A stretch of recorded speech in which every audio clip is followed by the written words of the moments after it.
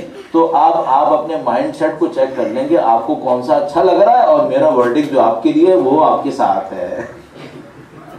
درود بھیجیں محمد والے.